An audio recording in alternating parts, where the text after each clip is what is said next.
Hi, my name is Christopher Mills. I'm from Nexus Point News. It's a pleasure to be speaking with both of you today. Hi, Christopher. I first just wanted to say I've been waiting since this was first announced in 2021 to watch this. I saw that initial concept art poster, and I thought it's gonna be like the next best thing from Sony. Got to watch it this morning, and I was just absolutely correct. And I can't wait for people to watch it this Friday. Awesome. So thank you so much for making this film. Firstly, thank you. What time is it there? Isn't it like 4 in the morning? It's midnight. It's half midnight. Okay. Not bad. Okay, not too bad. So my first question is, the one thing I noticed straight away is most animated films, their characters usually have just one iconic outfit. But in this movie, Huntrix have numerous iconic outfits. Yes. I'm wondering how did the research go to kind of stay faithful to that K-pop culture, and how would designing those particular outfits for Golden and just their everyday wear? Yeah, I mean, we had an incredible art team who were kind of dying to do something like this. I think we had over 100 different articles of clothing made. Basics, and you could swap out color and texture and stuff. And then officially, Rumi has 26 costume changes, and those are variations of certain costumes, but.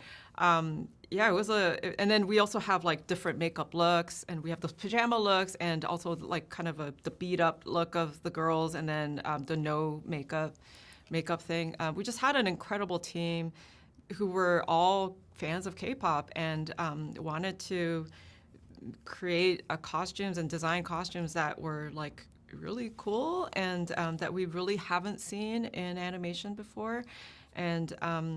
A lot of the costumes were inspired or were kind of dictated by story. The gold outfits, we wanted to really put emphasis on the strong shoulders that you see, so that the girls felt like warriors, and the kind of the gold, obviously the gold metal pieces, for the golden idea, and drawing a lot of inspiration from traditional Korean elements, from the armory down to embroidery that is on most of the girls. Even that image behind you, every one of the girls has some sort of traditional design element, and then they have that norige that is the kind of woven charm that they all wear. So yeah, it was just a group effort.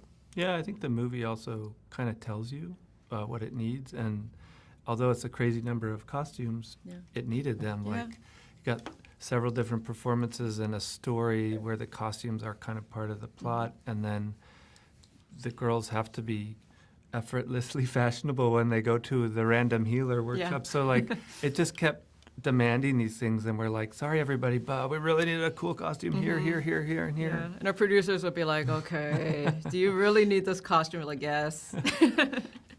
Honestly, I love the attention to detail when it came to just all the costuming and everything they're wearing. When they're on the plane eating, or when they're in their pajamas, or when they're performing, I loved it. Awesome. Chris, for you worked on Wish Dragon previously. Was there anything from that movie that you learned that you brought with you when working on K-pop Demon Hunters, and overall, how was it just teaming up with Maggie to create this film?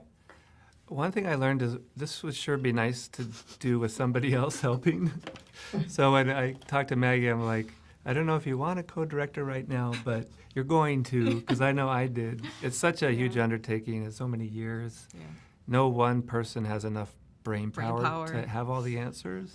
So I felt like it made it really, I don't know, it really helped me to partner up with Maggie and kind of be excited to have a partner who had such a point of view and brought so much of her own self and ideas. And we just happened to share the same taste and want to basically make the same movie. And also, I really wanted to do something completely different. That's just part of Sony's identity, is they don't have a house style. They just keep innovating, and this felt like, oh my God, what a great chance to. There's so many things that were in Maggie's high concept that were already animation needs to do this, and they haven't done it yet. So it was easy. Even when talking about the animation and the art style, were there any sort of inspirations from maybe films that you both like, or did you know that there was something you specifically wanted to go for K-pop Demon Hunters? One of the biggest things was just depicting a different type of like female superhero, it just felt like there was a space that was not filled. Like we're seeing more and more female superheroes, but they're cool and like super badass and they're amazing. But I was like, I've always felt like they were just not very relatable, and I wanted to see women who were all of that, but also goofy and made stupid faces and liked to eat and got gas because they ate too much. And so it just felt like a really big opportunity to fill that need that I had personally as an audience. And then just their facial expressions and everything, just needing to feel Korean. We worked with animation and our head of character animation, Josh Beveridge, to like really capture like the Koreanness in them, and then even the way that they act, like how they would react. We wanted to have it feel just a little bit more Korean than what kind of a Western person would do. And Josh also told me that I really like high contrast, and I think I didn't think so, but that's what he told me, and I think that comes from like just wanting the girls to kind of be very comedic at times, especially that shot where they're like leaving the bathhouse, like they're very like kind of. But I don't know. I think there's a lot of inspirations that we pulled just as fans of animation, just collecting what we liked, and if it. I think a lot of even the comedic moments, they're all kind of different. It depends on what the joke is and what that kind of moment is, and if it felt right for that moment, and that was the kind of style that we leaned into. So I don't know that I personally wouldn't say that there was like one distinct style of animation in the movie. There's multiple. I can agree with that, because even I think when they're eating the food in the plane, they go through so many different emotions. It feels like their faces are complete. It feels like you're watching a different film. Yes. Yes. And then my next question was also about the beginning of the film. You get to learn the history about the hunters, and they talk about how there's different generations of hunters. I was wondering if there's been any thoughts of maybe turning this into a franchise where there's shows or maybe future films where we get to focus on those different generations, or maybe a story where we get to see more Huntrix. Oh man! Oh, maybe that's a good idea. Yeah, it definitely was. We always believed that we could take these traditional folk shaman women from Korean history and make them look kind of incredible, like superheroes and music video stars. And we only got to finish those shots at the very end of production. And there's only a few moments where they're fully in their like pomp and spinning and ribbons and songs and energy. But when I saw those final shots, I was like, oh man, I want way more of these characters.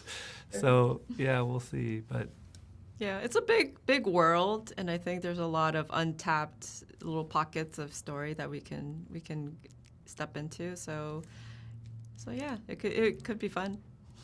And then just one final question. I noticed that, in real life with K-pop, there's always names for the fandom. So with BTS, you got, the ARMY. I was wondering, do Huntrix or the Saja Boys have a fandom name in K-pop Demon Hunters? Oh, the thing we've never figured out. Oh, so the Saja Boys, it's the Pride, because they're lion. Yeah, with Huntrix, I feel like we're going to just have to let their fans pick one, right? Yeah. I think the internet will choose. Yeah. I think it took us a while to land on the name of the group. Saja Boys was kind of there from the very beginning. But yeah, with Huntrix, it was a lot trickier, and we don't have that in the movie. So we will leave it up to the Huntrix fans. Yeah. How about that? Honestly, thank you so much. I'm going to probably push the Hunters name. It sounds cliche, but I think calling the fans Hunters. That's cool. Yeah, that's cool. It works. Yeah. I like it. But I'm going to try and push that. Yeah, that's great. Yeah. Honestly, thank you so much for your time. I can't wait for people to watch, a new original animated film once it releases on Netflix on Friday. Thank you so much, Chris and Maggie. Thank you. Thank you so much.